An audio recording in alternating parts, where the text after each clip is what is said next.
Uchinchi savol. Raqamlarda berilgan moddalarni ekvivalent massalarini aniqlang hamda A va F orasidan mos javoblarni tanlang. Javoblardan ikkitasi ortiqcha ekan. Birinchi moddamiz oltingurt 6 oksid ekan, SO3. Ekvivalentini topish uchun oksidlarni ekvivalent topishda molar massasini oksid hosil qiluvchi elementni valentligi va atomlar soni, ya'ni indeksiga bo'lish kerak. SO3 molar massasi 80 chiqadi. Oltingurt valentligi 6 valentlik. Indeksida 6 indeksida 1 bor. Ko'paytirsa 6 chiqadi. 80 ni 6 ga bo'lsa 13,3 davridagi son chiqadi. Demak, birinchi moddaga 13,3 B javob bo'lar ekan, 1 ga B javob bo'ladi. Endi ikkinchi moddaga o'tamiz. Ikkinchi modda alyuminiy N, alyuminiy nitrit bo'ladi. Alyuminiy N. Bu tuzlar guruhiga kiradi. Tuzlarni ekvivalent topishda molar massani metallni valentligi va indeksi bo'lish kerak, o'rta tuz bo'lgani uchun. Alyuminiy nitritning molar massasi alyuminiy 27, azot 14 qo'shsa 41 molar massa bo'lar ekan. Alyuminiy valentligi 3, alyuminiy indeksida 1 bor. 1 ga bo'lsa ekvivalent kelib chiqadi. 41 ni 3 ga bo'ladigan bo'lsa 13,66 davridagi son chiqadi. 13,67 deb qisqartirsa bo'ladi. Bu E javob bo'lar ekan. Demak, ikkinchi savolga javob E.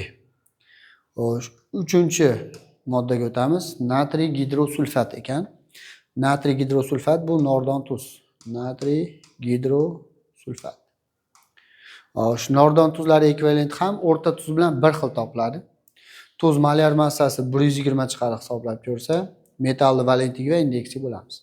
Natriy 1 valentlik, indeksi ham 1, ya'ni raqam yo'q bo'lsa 1 bo'ladi. Shunday ko'paytmasi, ya'ni 1 ga bo'lsa 120 ni o'zi chiqadi.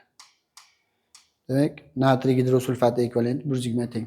Nordon tuzlarining ekvivalenti o'rta tuz bilan bir xil topiladi. Yana bitta qo'shimcha ma'lumot, asosli tuzlar ekvivalenti noodatiroq. Barcha moddalarning ekvivalent topishda metalli valentligi va indeksi bo'linsa, faqat asosli tuzlarda kislota qoldig'ini valentligi va kislota qoldig'ini soniga bo'linadi. Ya'ni qavsga olib kislota qoldig'ini necha raqam yozilgan bo'lsa, shu songa bo'linadi. Qisqasi 3-savolga 120 degan javob chiqar ekan, ya'ni D javob chiqar ekan 3 ga. Va 4-moddamiz bu ammoniy gidroksid ekan, ya'ni asos. NH4OH. Asoslarning ekvivalent topishda asos molar massasini OHlar soniga bo'lish kerak. Ammoniy gidroksid molar massasi 35 chiqadi. OHlar soni bitta bo'lgani uchun 1 ga bo'lsa 35 gram taqsim ekvivalent kelib chiqadi. 35 lik javob bu 4-savolga A javob bo'lar ekan.